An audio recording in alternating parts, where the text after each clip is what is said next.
This is Jeremy Martin, Vice President for Energy and Sustainability at the Institute of the Americas. And we're here with our first and probably only curtain raiser podcast for the La Jolla Energy Conference, the 33rd Annual La Jolla Energy Conference happening October 16th and 17th here in scenic, lovely La Jolla, California. We're very pleased to welcome Cynthia Salicrup from ERM. She's a partner at ERM. And Cynthia, thank you so much for joining us as part of our curtain raiser, which is just sort of a fancy way of saying we're going to discuss some of the topics and issues at the conference this year. No, thank you for the invitation, Jeremy. And thank you for the Institute of Americas for inviting us too. We sincerely appreciate, and I should emphasize, ERM is a longstanding partner and sponsor of the Institute, various programs, but particularly a principal sponsor of our annual La Jolla Energy Conference. So delighted to have you as part of this discussion with me here in the curtain raiser. Cynthia brings to this conversation a background and focus on sustainable transformation with technology as an enabler. And so, as I mentioned, the idea of the curtain raiser is to indeed get into some of what we want to talk about and some of what we will talk about at the La Jolla Energy Conference. And the topic of technology and this idea of technology enabling sustainable transformation, well, it's a very important topic, and it's intersecting with a lot of what's going on with electrification. And I think most people listening and watching this realize and have seen how much the topic of power demand has grabbed headlines. The advances in electrification in many economic segments, most notably transport in a large part of the world, has been quite important.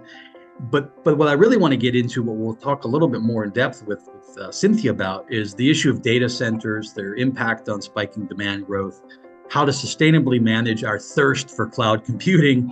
And in the lead up to this conversation, before we hit record, Cynthia and I have been having fun just exactly talking about AI and, the demand for power that this just ever increasing usage and aspect of AI in our daily lives, modern economies has created, and just what that means for investors, policymakers, regulators, and just about everyone involved. So that's a principal theme. Electrification more broadly, but this issue of sustainable development pertaining to how do you manage, a data center demand growth and the like. So let's start right there, Cynthia. This overarching question: how do we use sustainability and technology in this kind of competing concept of data centers with power demand, sustainability goals? How do we balance all of that, and why is it so important to understand and solve that question? Sure. Let me just 2 steps back. Sustainability is always a balancing act. Okay. Always. Everything that is in sustainability is never white, and black. You Fair. make one decision on decarbonization on part of your value chain, but then you may impact some of your circular economy or circularity goals. So there's always this trade-offs that you have to, makes, what are your priorities as a company? What are your priorities as a country? What are your priorities as a world? But there's always a balancing act there. That's why I wanted to put this context. So it's not just related to power, AI, and sustainability. Those are the kinds of decisions we're going to have to make in the future. What is the best for the world at the end, and what is the unintended consequence of that decision? Intended or unintended consequence. So in that sense, data centers, and technology, we've seen that for the last 12 years. And it's not going to stop. Some people might be towards it, some people may not be towards it.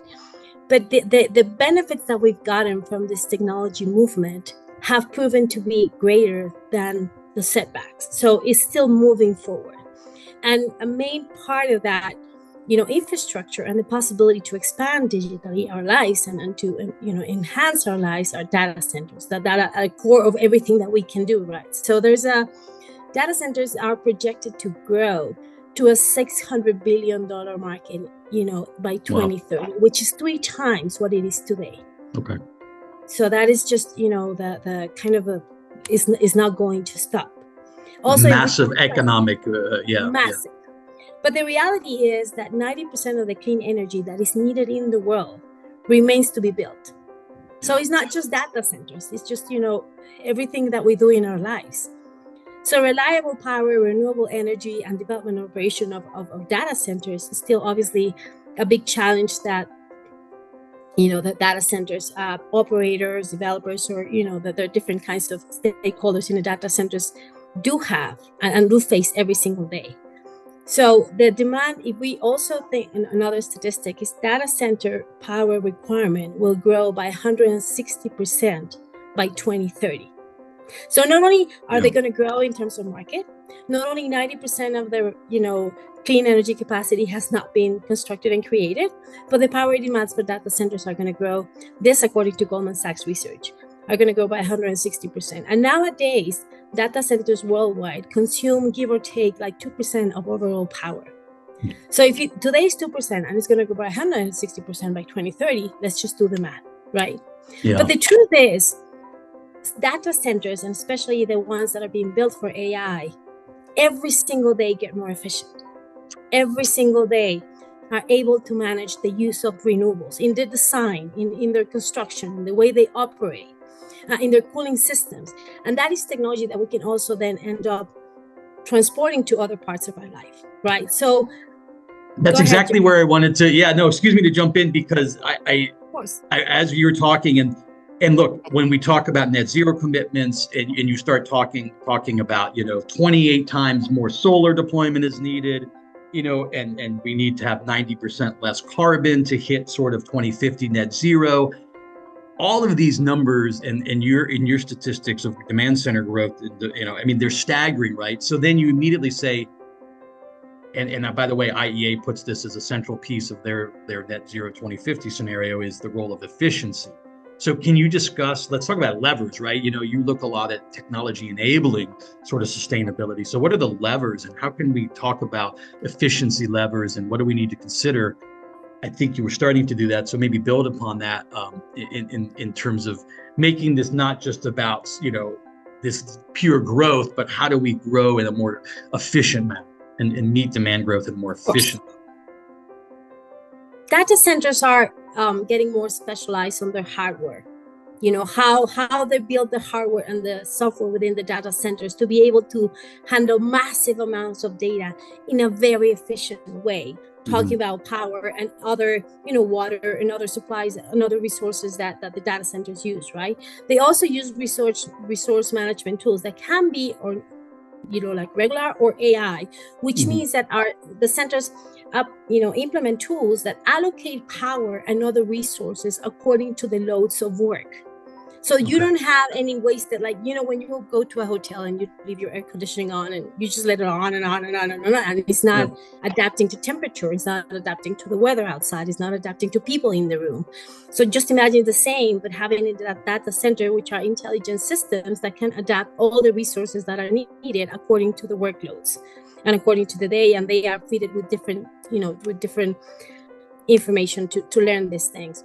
Cooling innovation also, we are used to think about air conditioning as we know it, but the truth is the technologies on cooling, the liquids that they're using, the airflow designs they're using are way more advanced, and every day they're getting more efficient. The way they are built from the beginning, you thinking about a sustainable design. How do the renewable energy is embedded in the design of the data centers, and actually it's core to their design. So if you think about it, this data center is also pushing back to the utilities and other companies in the upstream side on how do you fasten the development of renewable energy sources, because I need them. Right. So the data centers growth is always also pushing other sources that is going to benefit all of us in terms of using renewable energy in different aspects of our life.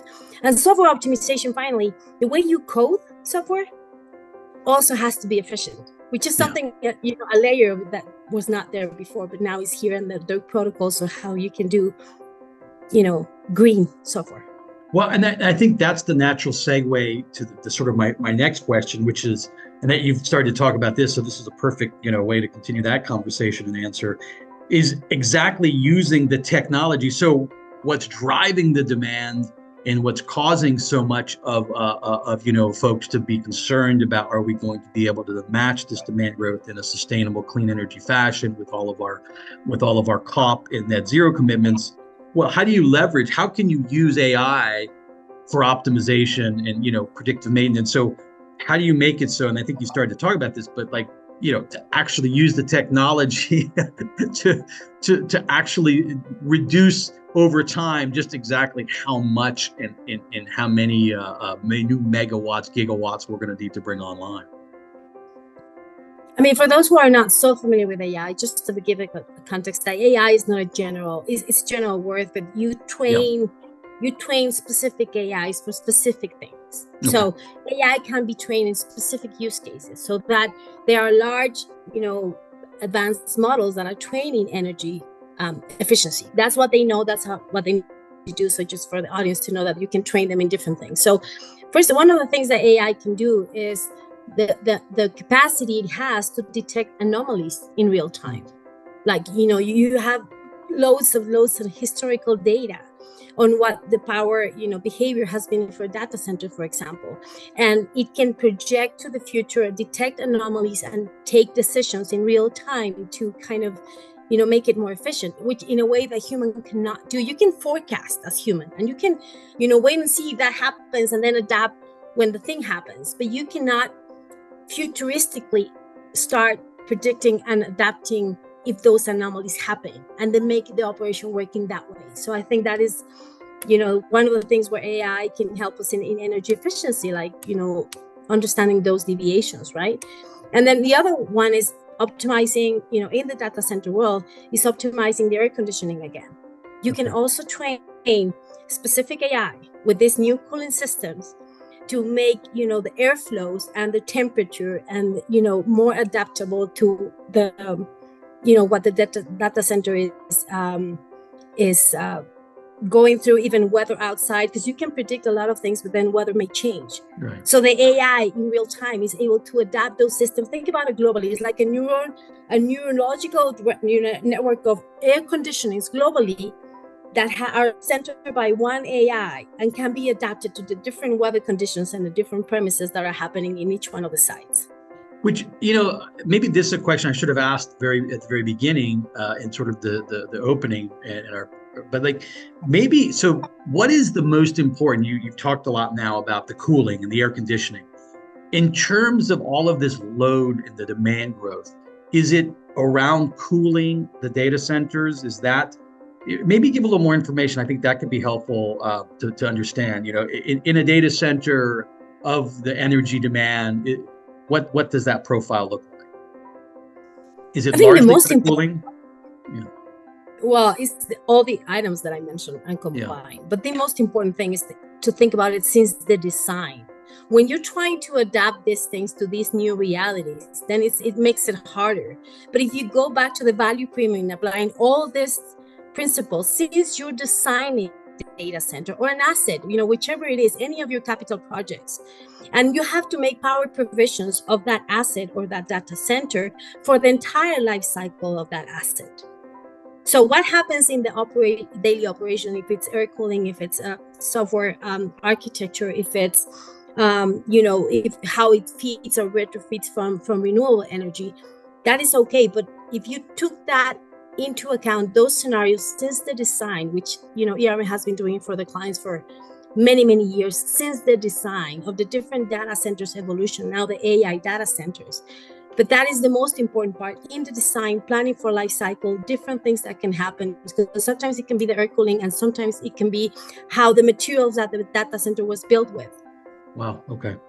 So that is, I think we need to start thinking from the inception of designing something and the entire life cycle usage. How is that going to be, how is power going to be distributed along the life cycle and different, scenarios that go through that data center?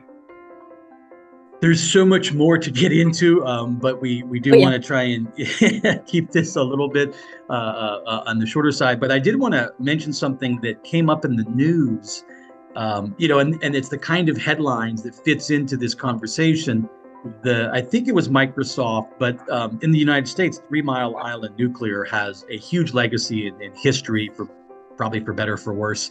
But the point here is that you see a utility, I think it's Constellation, you see an off-taker, a data company, Microsoft, I believe in this case, and now they're looking at restarting, reinvigorating nuclear in a major nuclear facility in the United States because of these issues that we've just been talking about, right? So I don't know, we didn't necessarily talk about this. This is news that's happened literally in the last couple of days. I mean, any general thoughts on these kinds of trends? I think it goes back to what I mentioned before, how we have to think about how this, growth in technology is also going to push back upstream and downstream to other, parts of the ecosystem to push them forward to a more ambitious, sustainable goals. And I know part of that nuclear, I know the news, and part of that, nuclear is another source of renewable energy that we're looking at that is very powerful. And it's actually cleaner than some of the energies that we have. It's just the knowledge of the usual suspect like me. Like you hear nuclear and you hear other, different things. But I think the public perception is a challenge. The public perception, and that is something that we need to address. But in any case, I think that the important message here is how this growth, as anything in sustainability, everything is a balance. So the growth in technology, which has enormous benefits to humanity in every single case that, like business case that we think about for AI and the use of power, and the massive use of power is also the massive capability of solving major problems that humans would not be able to solve by themselves. But part of that is also in this like unintended consequence or positive consequences. If data centers growth demands so much power and they're pushing for the renewable energies to grow faster and to provide faster, that is going to have a positive impact in the community that is around any data center, right? Because the power grid gets extended and the power network gets extended. So an unintended decarbonization, while demand growth is met by, again, commitments that require sustainable clean energy. So I think that's an interesting point. Let's end. You're with ERM, and ERM is a global leader in sustainable development consulting and a whole range of consulting practices. But put on your hat. You're an ERM consultant, and you're talking to a company that's trying to integrate and looking to integrate solutions around AI initiatives into their sort of business plan, strategies, and work. So take a minute to give me, a free advisory from ERM and from Cynthia Salicrup on implementing and integrating AI into my company. Find the use cases.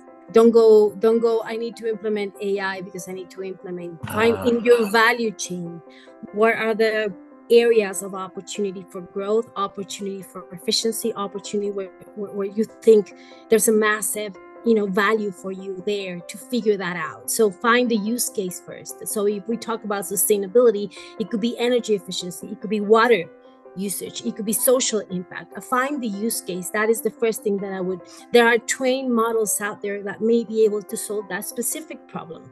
And when you couple that with your company data, then the benefit is there. Also have patience because it's the unknown. And sometimes you're going to have to, also, if the answer is there, how do you change your processes, your skills, and your operating models to be able to adapt to this new reality of information that you're getting with AI?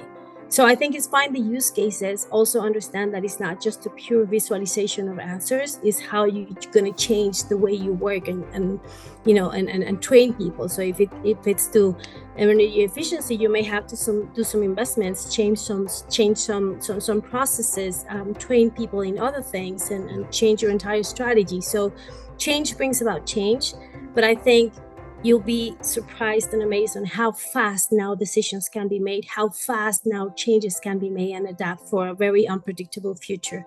But that would be my biggest advice. Start from the beginning, the design, find the use case, and expand from there. No, that's great. I like what you said about don't take an approach of, everyone's adopting machine learning AI into their business plans and strategies. I need to do that. Be more very targeted and specific in what areas of your company, what areas of your business Thank you for that free tutorial from ERM. Thank you, Cynthia. We sincerely appreciate your time on this discussion and curtain raiser interview. And thanks again to ERM.